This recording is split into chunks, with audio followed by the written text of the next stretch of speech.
Howdy folks. So, back with the Blazer here. We had the EVAP. The check engine light popped back on for an EVAP leak yet again. So, I finally broke down. It made me one of these things. So, what is it, you might be asking? Well, this is a homemade version of an EVAP smoke machine. I've made it for, I don't know, 70 bucks maybe. Of course, I had clamps laying around and wires laying around and connectors. That's loose. I need to tighten that up. But anyway, I had some, pipe fittings laying around. But what it does is it creates smoke that you can put into your EVAP system. I'll show you how. You can use it to check vacuum leaks and whatnot as well. But it fills the system up, and then the smoke comes out where you're leaking, if you're lucky. Hopefully it does, if the leak's big enough. It might be a little hard sometimes. You got to get a light and really look into it.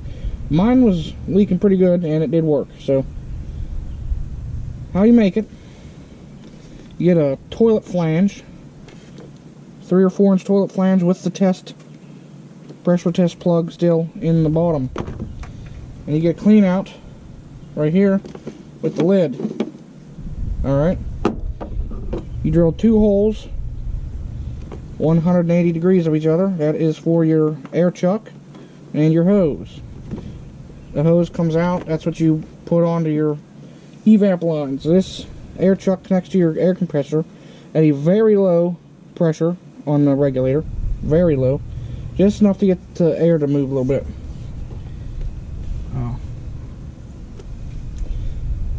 90 degrees of the air chuck, you put a screw 180 degrees of each other. That is what you hook your wires to. Positive on one side, negative on the other. In between that, inside,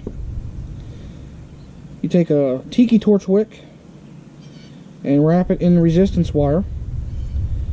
Okay? And you make sure the tiki torch wick will dip down into the bottom of the toilet flange. So what you do is you put something in there. I used baby oil. Make sure you soak the wick and fill up the bowl a little bit. I'm a little low. Could use some more,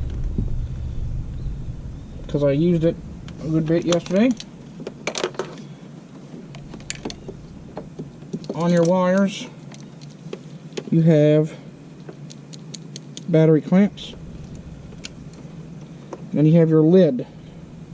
Okay, now safety features I omitted because a wise man once said you don't have to worry about safety. That's my choice. People put a cork, drill a hole and put a cork in the lid for pressure pop off, and they put a fuse on the wires. I didn't do either of that. Saved me some money. I'll leave this off so you guys can see it. But I'll hook the air compressor up and show you once I do this. So you just hook the positive to the positive, negative to negative on your car battery,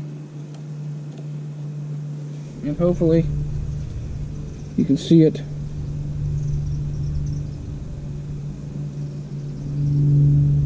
Smoke.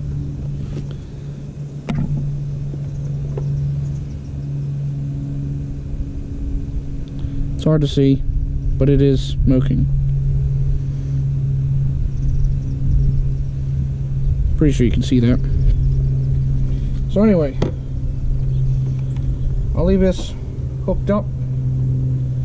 I need to get some more baby oil in there, but put the lid on it. I wrapped it in electrical tape just to help it seal a little bit better. That way I didn't have to cinch it down all the way.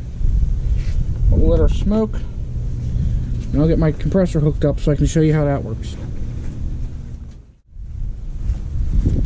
Alright, you'll have to excuse me. The air compressor might pop on again.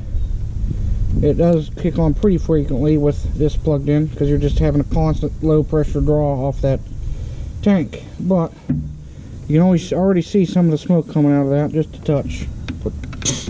Hook it up to air.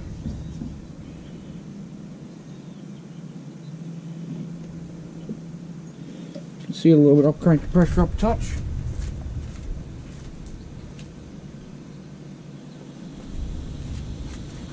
There it is. It's probably a bit too high.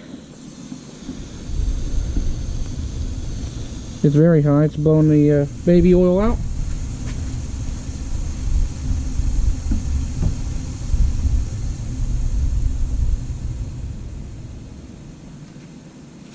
There we go.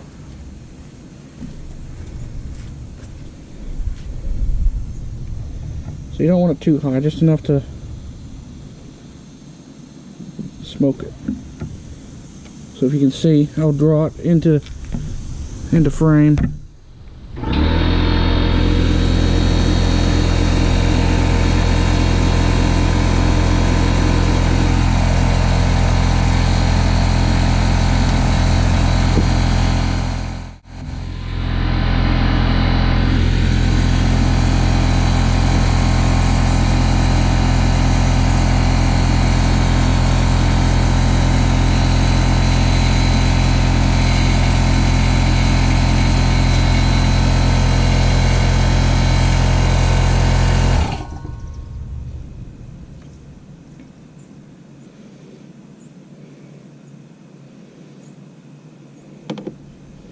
It's not bad though, it does work.